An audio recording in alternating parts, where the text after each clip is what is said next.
billahi minasyaitonir rajim. Bismillahirrahmanirrahim.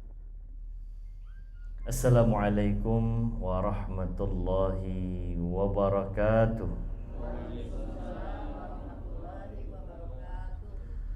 Alhamdulillah. Alhamdulillahi lakal hamd. Anta nurus samawati wal ardi wa man fihin. Walakal hamd. Anta qayyumus samawati wal ardi wa man fihim. Walakal hamd. Antal haqq wa wa'dukal haqq wa liqa'uka haqq wal jannatu haqq wan naru haqq. Allahumma laka aslamna wa bika amanna wa alayka tawakkalna wa ilaika anabna wa bika hakamna wa khasamna. Antal muqaddimu wa antal muakhiru la ilaha illa anta. Ashhadu an la ilaha illallah wa ashhadu anna sayyidana Muhammadan abduhu wa rasuluhu la nabiyya ba'dah. Allahumma salli ala sayyidina Muhammadin fil awwalina wal akhirin wa fi kulli waqtin wa hin wa ba'd. Allahumma anzilna munzalan mubarakan wa anta khairul munzilin ya Allah ya Rahman ya Arhamar Rahimin. Walhamdulillahi rabbil alamin. Bapak Ibu gimana kabarnya? Sehat walafiat insyaallah. Alhamdulillah. Walaupun ada yang udah aha-uhu ya.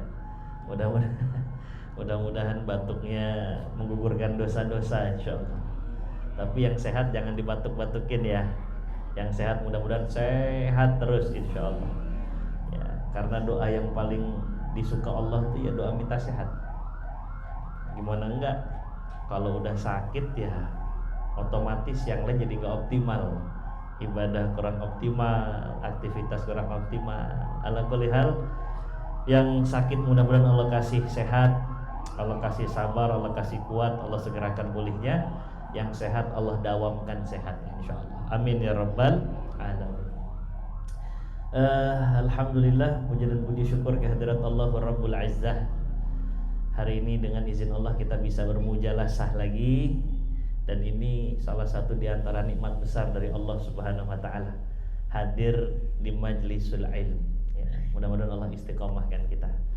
Salawat dan salam semoga selalu tercurahkan kepada junjungan kita Nabi besar Nabi Muhammad sallallahu alaihi wasallam, kepada keluarga besarnya Rasulullah, para sahabatnya Rasulullah, dan kepada seluruh umatnya Rasulullah sallallahu alaihi wasallam, yang berarti kita semua termasuk di dalamnya. Berharap pada saatnya kita semua diaku sebagai umatnya Rasul, dikumpulkan dekat dengan Rasul, diajak satu-satu ke telaganya Rasul, menjadi tetangganya Rasul, ma'alladzina an'amallahu alaihim minan nabiyyin wasiddiqin wasyuhada'i wassalihin wa hasuna ulaika rafiqa. Amin ya rabbal alamin. Baik Bapak Ibu, Bapak Kakak sekalian dimuliakan Allah Subhanahu wa taala. Pernah dengar kisahnya Rasulullah sallallahu alaihi wasallam ke Taif? Pernah ya? Itu hijrahnya Rasul, ikhtiarnya Rasul untuk hijrah sebenarnya. Hijrah dalam Islam itu kan ada 3 peristiwa hijrah itu. Jadi nggak langsung ke Madinah. Peristiwa hijrah pertama kapan itu? Naam, tamam. Hijrah pertama adalah hijrah ke Habasyah, Ethiopia kalau sekarang mah. Cuman saat itu Rasul tidak ikut sallallahu alaihi wasallam. Rasul merekomendasikan sahabat-sahabat yang nggak punya backup penolong di Mekah untuk hijrah saja ke Habasyah, karena di sana ada seorang raja yang tidak pernah menzolimi masyarakatnya. Sok berangkat semua ke sana kata Rasul, yang nggak punya backup, nggak punya penolong. Ya, itu hijrah pertama, sahabat hijrah, Rasul tidak hijrah. Hijrah yang kedua kapan? Hijrah ke Taif. Hijrah ke Taif ini pasca wafatnya 2 orang tercinta Rasulullah sallallahu alaihi wasallam, Pertama Pamanda Abu Thalib, yang kedua Sayyidah Khadijah Ummul Mukminin, istri tercinta Rasulullah sallallahu alaihi wasallam. Rasulullah mencari backup. Siapa tahu orang-orang Taif nih karena dataran tinggi mungkin bawaannya lebih kalem, lebih nerima apa yang disampaikan oleh Rasulullah sallallahu alaihi wasallam. Hijrah ke Taif. Tapi sahabat gak hijrah. Rasul cuma ditemani satu sahabat, Zaid bin Harithah radhiyallahu anhu, yang pernah diangkat jadi anak angkatnya Rasulullah sallallahu alaihi wasallam. Tapi setelah itu dieliminasi hukum itu, gak boleh ngangkat anak, tabani namanya ya. Nah yang ketiga, lah itu baru tuh hijrah ke Madinah ya. Itu sahabat juga Rasulullah semuanya hijrah, dan itu adalah perintah dari Allah Subhanahu wa ta'ala. Jadi 3 kali. Yang kita mau ceritakan hijrah ke Taifnya Rasulullah sallallahu alaihi wasallam. Tahun ke-10 disebut tahun kesedihan, Amul Hazan atau Amul Huzn. Sebagian beranggapan Rasulullah sallallahu alaihi wasallam menamai tahun itu tahun kesedihan karena kehilangan 2 orang yang paling dicinta oleh Rasul itu. Tempat Rasul berkeluh kesah, tempat Rasul itu berbagi kegelisahan, tempat Rasul itu minta pendapat, tempat Rasul segala macam ya. Yang pertama Abu Thalib, yang kedua Khadijah radhiyallahu anha ummul mukminin. Jadi Rasulullah sedih karena wafatnya 2 orang tercinta ini, sehingga tahun itu disebut Amul Huzn atau Amul Hazan, tahunnya kesedihan. Iyalah, itu kayak kena hantam berkali-kali ya. Kayak kita baru kehilangan sosok ayah gitu. Enggak lama kemudian orang yang mendampingi kita tuh terus dipanggil sama Allah. Ya goyang, berat. Tapi Syekh Muhammad Sa'id Ramadan Al-Buti punya pendapat dan pandangan lain. Beliau punya kitab namanya Fikih Sirah Nabawiyah. Dalam kitab itu disebutkan Bapak Ibu, Abang Kakak, bahwa tahun kesedihan Amul Hazan atau Amul Huzni tadi itu bukan karena porsi besarnya kehilangan 2 orang yang dicinta. Karena kehilangan 2 orang yang dicinta ini belum seberapa ketimbang Rasul sallallahu alaihi wasallam kepikiran akan nasib dakwah setelah nggak ada backup dari 2 orang ini. Itu yang membuat Rasul tuh kepikiran dan sedih. Apalagi Sayyidah Khadijah radhiyallahu anha, Rasul berlinang air mata, boleh jadi, tapi Rasul kan tahu masalah kembali kepada Allah itu cuma masalah jam keberangkatan doang. Lambat laun sebentar atau mungkin beberapa tahun Rasul juga pasti akan nyusul. Selama tujuannya sama kan pasti ketemu. Sayyidah Khadijah orang yang paling dicinta sama Rasul, betul. Rasul bahkan sering nyebut-nyebut nama Sayyidah Khadijah. Ngedengar ada suaranya mirip, wah Rasul langsung keinget. Rasul bahkan ngasih motong kambing terus tolong bagiin sama teman-temannya Khadijah. Saking cintanya Rasul.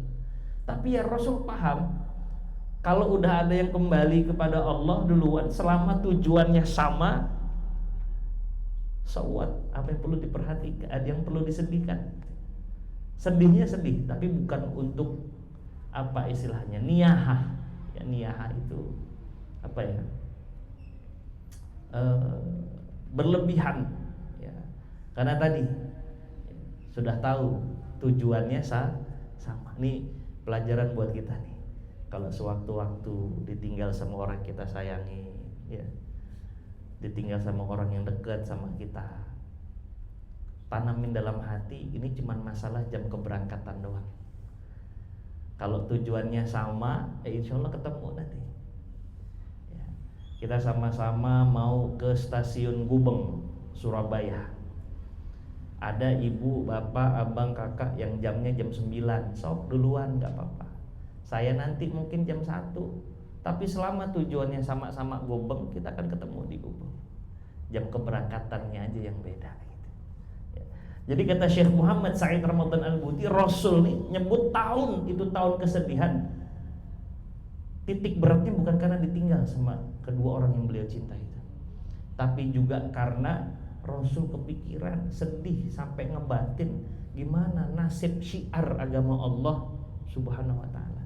Itu yang menjadi latar belakang nanti Rasulullah Sallallahu Alaihi Wasallam berangkat ke Taif untuk nyari siapa orang-orang yang bisa membantu dakwahnya Rasulullah Sallallahu Alaihi Wasallam. Ya kali dataran tinggi mungkin orang-orangnya juga lebih fresh ya.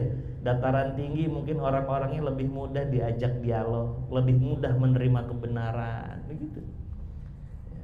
Memang Rasul saat itu sedang berharap betul orang-orang Taif mau membackup dakwahnya Rasulullah Shallallahu Alaihi Wasallam. Tapi kan kita tahu apa yang terjadi di Taif itu kan. Ya, ternyata sampai di Taif udah ada yang provokasi duluan. Maka informasi yang sampai ke Taif adalah informasi yang gak utuh. Rasul Muhammad ini penyihir, pemecah belah keluarga. Maka sampai di Taif alih-alih diterima malah diusir kan. Bahkan dihinakan, ditimpukin, pakai batu, pakai tulang, berdarah-darah Rasulullah Sallallahu Alaihi Wasallam. Allahumma sholli ala sayyidina Muhammad.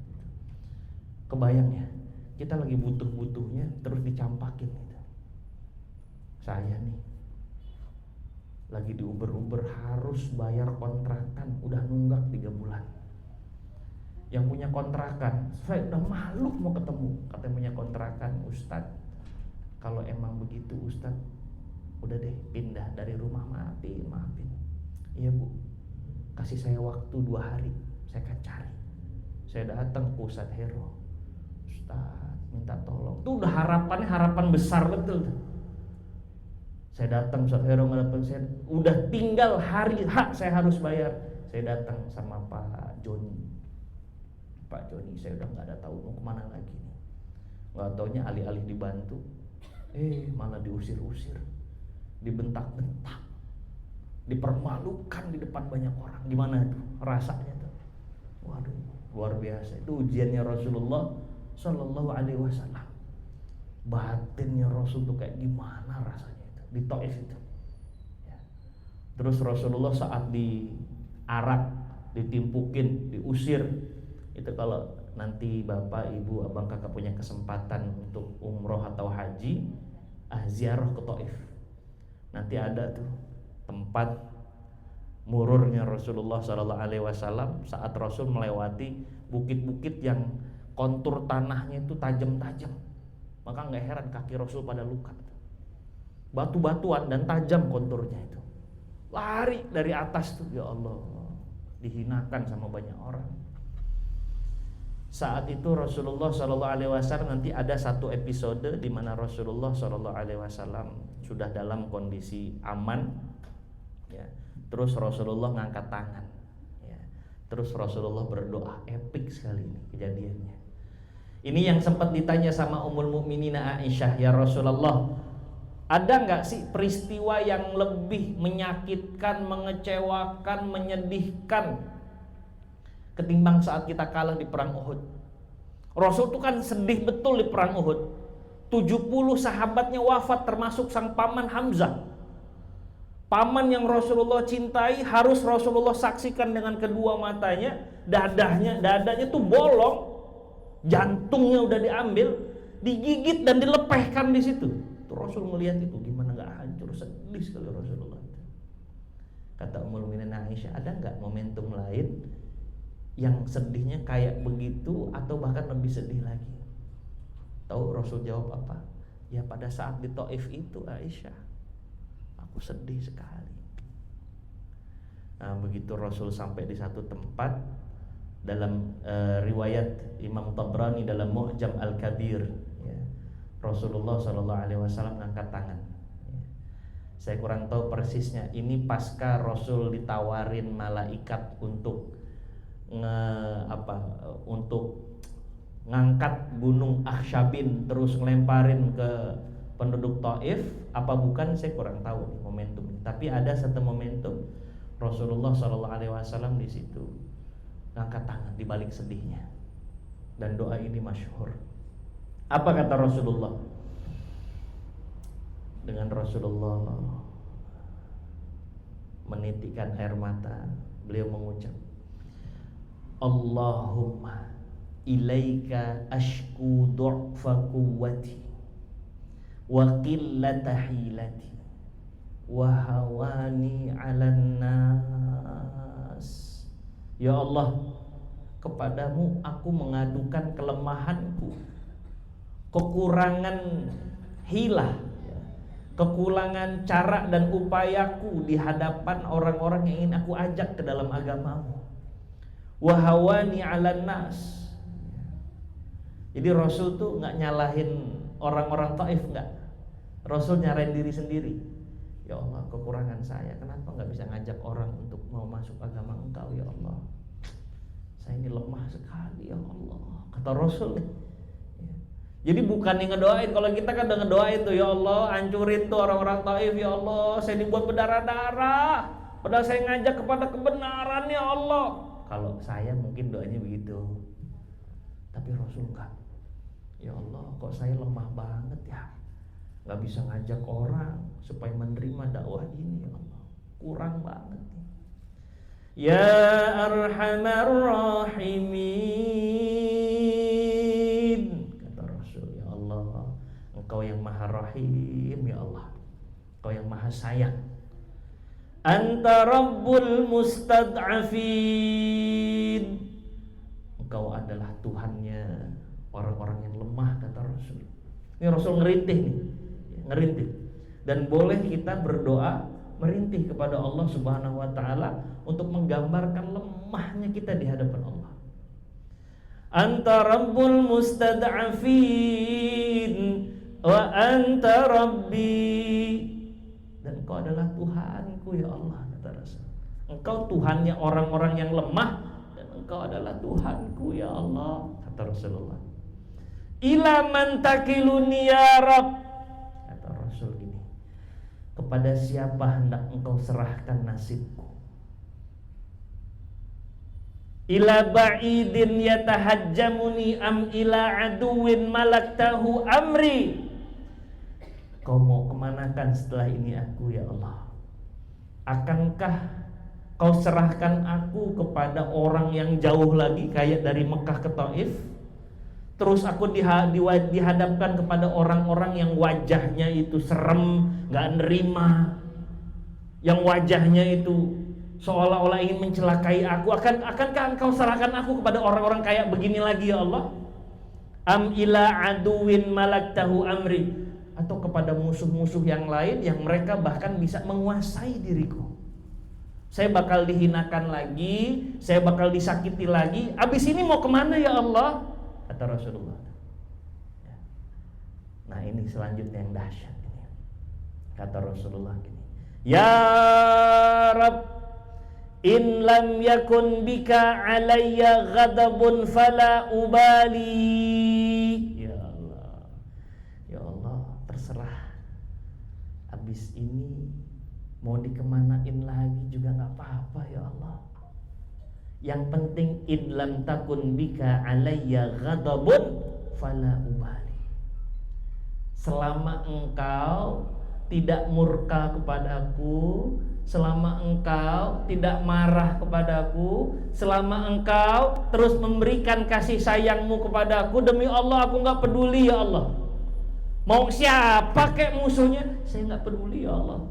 Terserah mau dikemanain. Itu doanya Rasul. Karena Rasul tahu Allah itu Rahman, Allah itu Rahim. Allah tuh sayang banget sama Rasulullah Sallallahu Alaihi Wasallam. Ini bisa masuk ke dalam adab dalam berdoa. Dan ini juga bisa masuk ketika kita membahas bagaimana keyakinan Rasulullah Sallallahu Alaihi Wasallam terhadap Allah Subhanahu Wa Taala. Yang dicari ridhonya Allah, yang dicari adalah kasih sayangnya Allah, bukan nyari yang lain.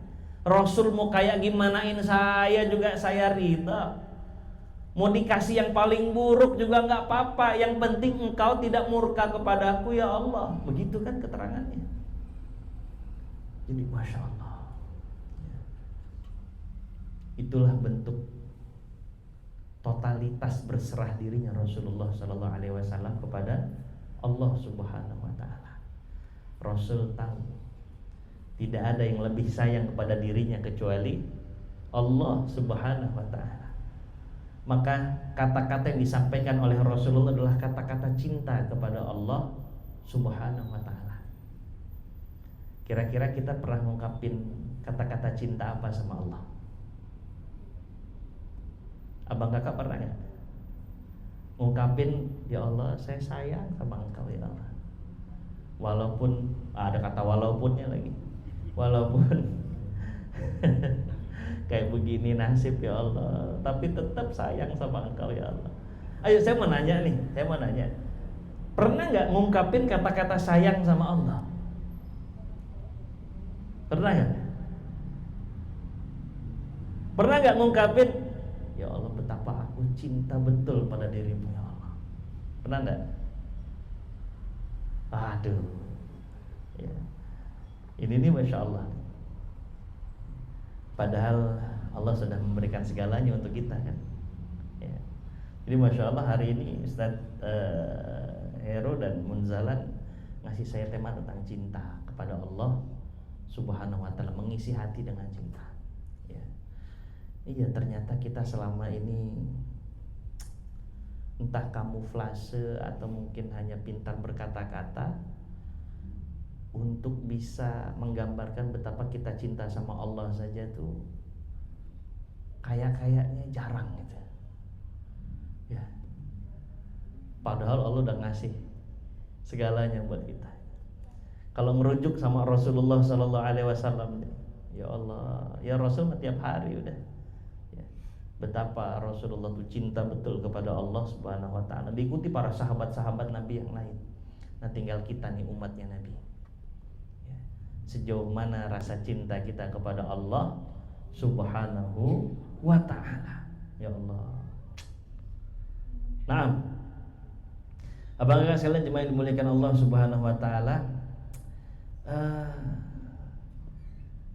al-hub tuwajjihul qalb ilal mahbub, tawajjuhul qalb ilal mahbub. Cinta itu adalah kecenderungan hati kepada objek yang dia sayangi. Itu namanya hub, cinta.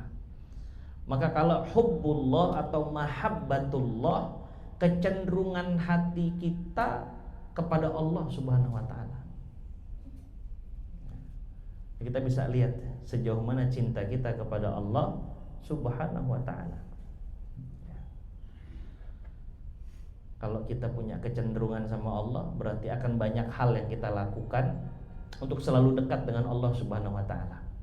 Nah, untuk kita lihat saat ini di mana kedudukan cinta kita kepada Allah, maka lihat apa yang kita isi dalam keseharian kita. Lebih banyak untuk Allah atau hanya porsi kecil untuk Allah. Nah, itu kadar cinta kita sama Allah. Idza turidu an ta'rifa qadra mahabbatika ilallah, kalau kamu ingin tahu sejauh mana kadar cintamu kepada Allah Subhanahu wa taala, fanzur fima aqamak. Lihat bagaimana Allah itu memposisikan dirimu saat ini. Jadi kita tinggal lihat nih, posisi kita untuk Allah ada di mana?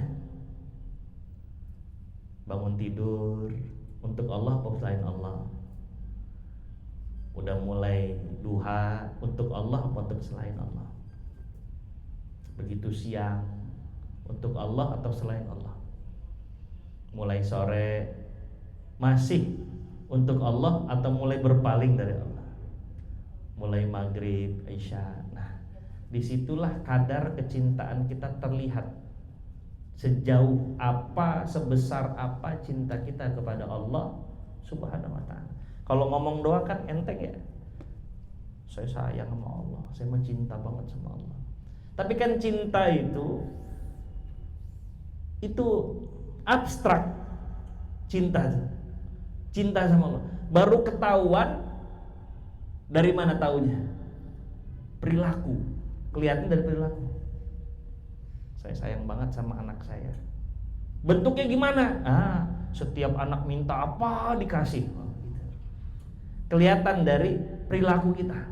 Sama Cinta kita sama Allah juga kelihatan dari perilaku kita, keseharian kita kepada Allah Subhanahu wa ta'ala. Ya. Kita nggak perlu untuk mengatakan, cukup ambil kaca terus kita coba berkaca diri.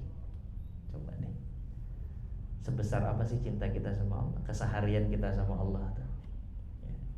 Taruhlah kalau siang-siang kita berkegiatan, ya, kita beraktivitas, tapi kalau udah malam, ada nggak yang kita sisihin untuk Allah sebagai bentuk rasa cinta kita kepada Allah Subhanahu wa ta'ala? Ya.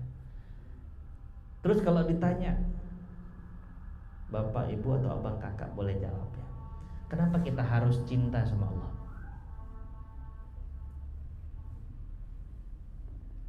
Ini kayaknya lagi pada puasa Muharram ya? Hah?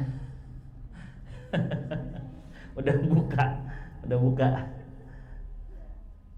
Coba, kenapa sih kita harus sayang sama Allah tuh, kenapa gitu?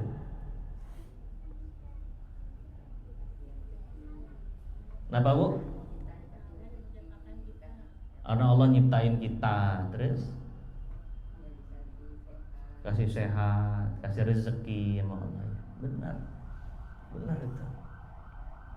Saya punya kawan, nggak tahu, kayaknya ada keterikatan hati gitu. Ya, sayang. Salah satu kawan tuh ada di Jeddah. Jadi kalau lagi mau umroh sibuk tuh, aduh bawain apa ini? Nggak tahu, kayak ada keterikatan hati. Ya. Kenapa? Ya karena dia baik sama saya. Dari dulu, dari zaman kita kuliah bareng, saya nggak punya duit, dia yang bayarin saya. Kalau saya nggak punya uang, dia yang ngasih nih, ayo sini buat makan nih. Kadang-kadang disuruh ke rumah, suruh makan di rumah dia. Lama-lama tuh timbul rasa apa ya? Ya mahabbah tadi. Sekarang udah terpisah, jarang. Tapi kalau lagi ada berangkat umroh, kita kepikiran mau bawa apa nih buat dia. Karena apa? Dulunya dia baik banget sama saya. Dulu saat saya baru pulang ke Indonesia lagi pasca kuliah, ada orang tua yang udah saya anggap orang tua sendiri. Ya Allah, diurusin dari A sampai Z, sampai nganterin saya nikah. Allahumma hafazha, insyaallah. Sampai sekarang tuh rasa sayangnya terus ada. Kita harus memastikan sehat apa enggak. Ya, kalau lagi ada rezeki, bawa sesuatu sama beliau gitu. Padahal bukan orang tua kandung. Apalagi kalau berbicara sama orang tua kandung. Rasa sayang kita, kenapa kok bisa sayang begitu? Iyalah, dari kecil kita diurusin. Dari kecil orang tua kita kadang-kadang gak makan buat kita. Kadang-kadang dia gak bisa tidur gara-gara kita, memastikan kita bisa tidur nyenyak. Gimana kita gak mau sayang sama orang tua kita? Ya. Apalagi sama Allah. Ya Allah, kelewat banyak nikmat yang gak pernah putus Allah kasih sampai sekarang. Maka gak ada alasan buat kita untuk gak cinta kepada Allah Subhanahu wa ta'ala. Sayangnya nih, gak sering tuh kita hadirkan rasa tadi. Ya Allah, hari ini masih bisa ngegenggam enak ya Allah. Padahal tangan saya sering maksiat, tapi masih dikasih nikmat ya Allah. Ngomong masih lancar ya Allah, padahal jarang saya pakai buat kebaikan. Masih sering nyakitin orang ya Allah, sering dusta, sering bohong, pernah fitnah. Tapi lihat bagaimana baiknya Allah, sampai sekarang masih dibuat lancar kita. Coba kalau perjanjiannya 10 kali buat kesalahan dari lisan, bibirnya mengot misalnya, wah udah gak ketahui bentuknya kayak apa nih. Tapi gak tahu tuh ya Allah, Allah udah kelewat baik sama kita. Kitanya yang jarang mau untuk merasa. Allah udah siapkan semua, dan Allah udah ngingetin kita. Kalau baca Al-Quran itu Masya Allah, banyak hal. Surah Ghafir, surah Ibrahim, surah Ar-Ra'd, dan surah-surah yang lainnya. Allah udah ngasih rezeki untuk kita. Dari kita ada di perut kandungan, di rahim ibu kita, Allah udah ngejagain kita sampai sekarang nih, sampai sekarang ya. Makanya saya salah satu yang buat itu sering ngerasa apa ya, koneksi kuat saat sholat itu saat saya baca Alhamdulillahirabbil alamin dalam Fatihah ya.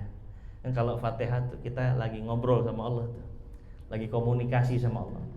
Berdasarkan hadis Rasulullah SAW ketika seorang hamba mengucap Alhamdulillahirabbil alamin itu direspon sama Allah. Ar-Rahmanir Rahim dibalas sama Allah. Maliki yaumiddin sampai amin. Tapi yang sering buat saya tuh ngerasa ya Allah gitu ya, itu pas baca Alhamdulillahirabbil alamin. Alhamdulillahirabbil alamin. Ya Allah makasih, ya Allah makasih, nikmat tuh banyak. Ya mungkin itu beberapa tempat di mana kita tuh bisa untuk mengekspresikan rasa cinta kita sama Allah ya, dalam sholat kita itu ya. Baca Alhamdulillah, ya Allah. Allah udah siapin semuanya. Akhraja minha ma'aha wa mar'aha wal jibala arsaha mata'an lakum wa li'an'amikum. Semua mata airnya, tumbuh-tumbuhannya, terus kesenangan yang dikasih sama kita, makanan-makanan binatang ternak jadi asupan, dah Allah semua itu. Nggak ada alasan kita nih untuk nggak sayang, nggak cinta sama Allah. Ada orang baik sama kita, kita bisa balas dengan rasa cinta. Kenapa Allah yang non-stop ngasih kita semua yang kita butuhin, terus kita nggak mau ngasih cinta kita buat Allah? Ya Allah. Gimana kira-kira nih kalau begini? Saya kadang-kadang bingung nih, karena saya lagi coba untuk menghadirkan diri saya yang kayaknya kok ya Allah jahat ya kita ya, cinta Allah seringkali bertepuk sebelah tangan gitu. Udah ngasih banyak, kitanya malah sering lupa. Zaman dulu ibu ketemu bapak tuh, ya kan? Wah dikasih semua, apa yang mau sama ibu dikasih sama bapak. Ibu pun memberikan hal yang sama bapak. Sekarang gimana jadinya? Kalau kita udah ngasih semua, tapi kemudian orang yang udah kita kasih itu malah nggak nganggep apa-apa. Bertepuk sebelah tangan kan itu kan. Bagusnya Allah tuh nggak begitu. Ya Allah. Gimana kira-kira nih kita nih? Bisa ngasih apa sebagai bukti cinta kita sama Allah? Bisa nggak ngasih sebagian waktu kita? Harusnya bisa ya. Bisa nggak ngasih sebagian harta kita? Harusnya sih bisa, harusnya ya. Kalau misalkan ada rezeki ya, terus berlimpah kebetulan nih,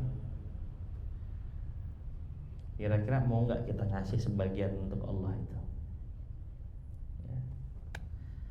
Kita pakai buat bangun masjid, buat memakmurkan masjid, atau kita beli kendaraan baru saja, atau kita beli tempat tinggal baru saja, atau kita ke mall aja, ke mall bareng, duitnya ada deh ya. Itu rasa cinta kita sama Allah tuh ya berbanding dengan apa yang kita lakukan dalam keseharian kita.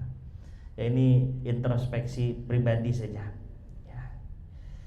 Karena kalau kita membuktikan cinta tuh ya, orang yang punya mahabbah tuh akan selalu pengen bareng-bareng sama-sama dengan yang dia cintai, kan pasti begitu tuh.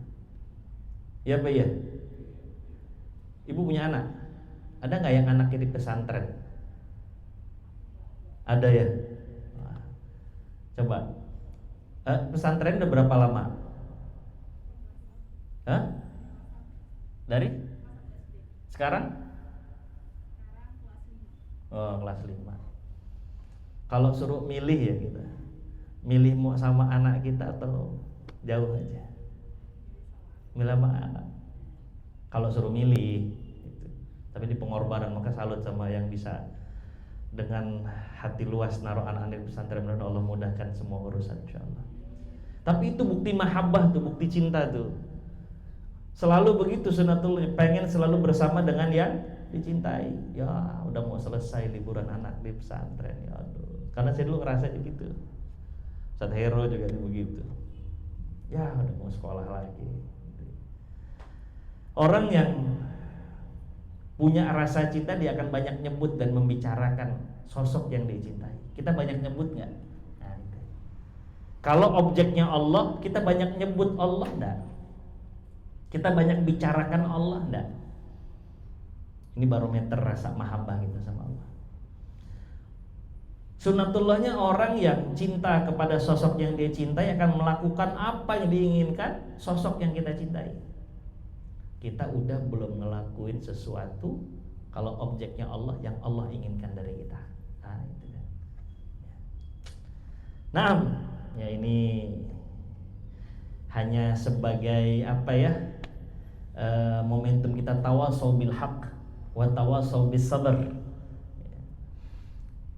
Qul in kuntum tuhibbunallaha fattabi'uni yuhibbukumullah wa yaghfir lakum dzunubakum. Salah satu bukti cinta kita sama Allah ya kita mau bisa ngikutin apa yang diminta Allah melalui Rasulullah Shallallahu Alaihi Wasallam. Anjuran-anjuran Rasul tuh kalau kita ikutin, tandanya itu juga salah satu bukti cinta kita sama Allah.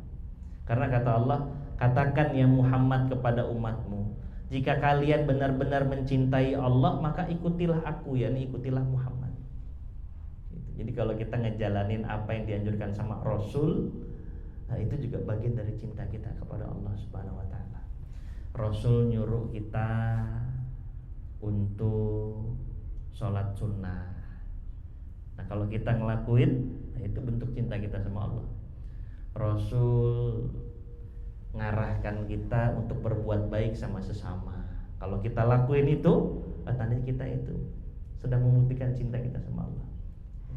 Rasul nyuruh apa lagi? Banyak betul, ya, banyak sekali. Maka apa yang sudah kita berikan untuk Allah. Dan ketahuilah, kalau Allah sudah mencintai hambanya, karena hambanya mau terus mencintai Allah, akan banyak hal ya, yang bisa kita dapatkan di dalam hidup kita. Dalam salah satu hadis Nabi SAW, riwayat dari Abu Hurairah radhiyallahu taala anhu arda. Qala Rasulullah sallallahu alaihi wasallam, "Idza ahabba 'abdan da'a Jibril faqul inni uhibbu fulanan fa ahibbah." Jadi Allah tuh kalau udah sayang sama hambanya, karena hambanya sayang sama dia. Sudah azan? Oh, belum. Hah? Oh, ya. Ya. Baik.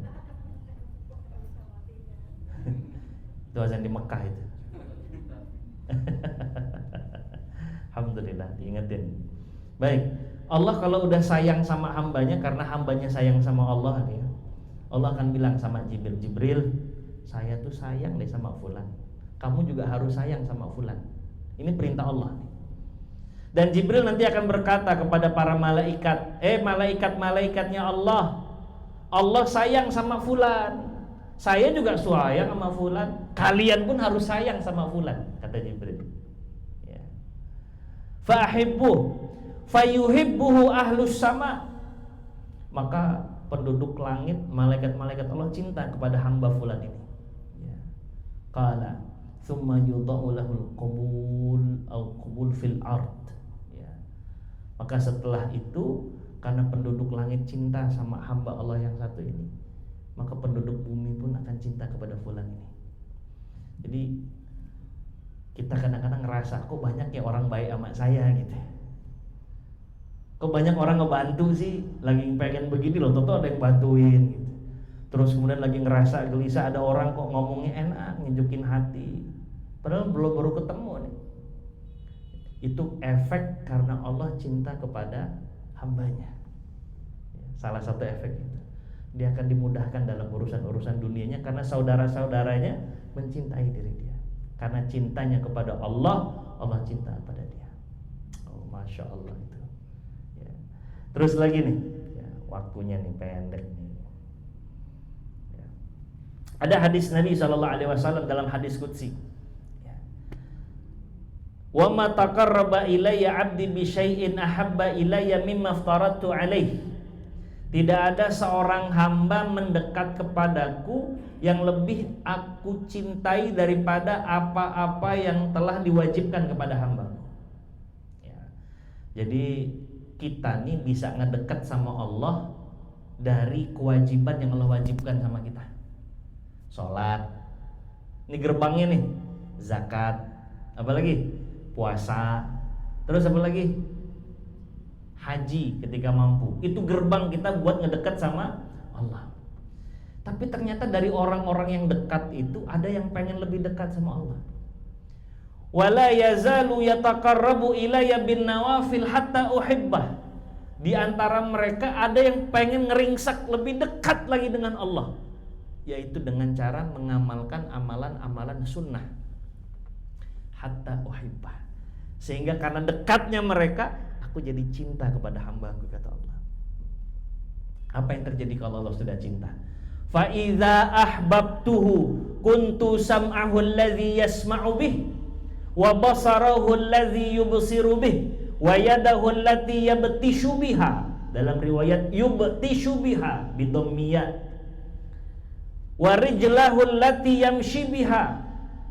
Kalau aku udah sayang sama hamba-Ku, kata Allah, aku yang ngarahin telinganya, aku yang ngarahin matanya, Allah yang ngarahin. Kalau Allah udah cinta sama hambanya, Allah yang ngarahin tangan dan kakinya, itu diarahin sama Allah. Oke, kadang-kadang kita ngerasa ini bingung nih, dapat satu masalah nih harus berbuat apa ya. Tapi karena kedekatan kita sama Allah, Allah cinta sama kita tuh kayak digampangin alurnya gitu. Kayak diarahin nih, kakinya kemari, tangannya kemari, matanya kemari. Oh, termasuk kalau kita dulu punya orang tua tuh, orang-orang alim misalnya. Terus kita ngomong, "Wih, sakti loh kalau ngomong benar."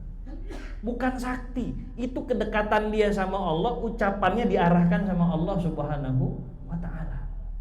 Orang tua yang ngomong terus suka kejadian, Umi aneh tuh kayaknya sakti itu. Bukan sakti, bukan. Dia dekat sama Allah sehingga lisannya diarahkan oleh Allah Subhanahu wa ta'ala. Matanya diarahin, telinganya diarahin, lisannya diarahin, tangan kakinya diarahin. Itu buat orang-orang yang dekat sama Allah Subhanahu wa ta'ala, yang dia cinta sama Allah, diarahin semua sama Allah. Kita nih lagi nonton TV, nontonnya ceramah, tahu-tahu iklannya berantakan betul. Oh, macem-macem. Atau kita lagi lihat ceramah nih di internet, ya Allah, tahu-tahu keluar ads-nya, segala macem gitu, yang buruk-buruk. Kalau Allah ngarahin mata tuh, udah dicepetin atau langsung disembunyikan. Tapi berbuat tuh kayak diarahin aja sama Allah tuh. Beda sama ada orang ngelakuin keburukan, gak sensitif, dia malah terjebak kepada keburukannya makin dalam lagi. Tapi kalau udah diarahin sama Allah, enak. Nanti kita kalau ada kesempatan kita mau ngasih kisah-kisah nih, bagaimana orang-orang yang cinta kepada Allah terus kemudian hidupnya tuh banyak diarahin dan diselamatkan oleh Allah Subhanahu wa ta'ala. Oh, kisahnya banyak sekali. Kisahnya banyak sekali.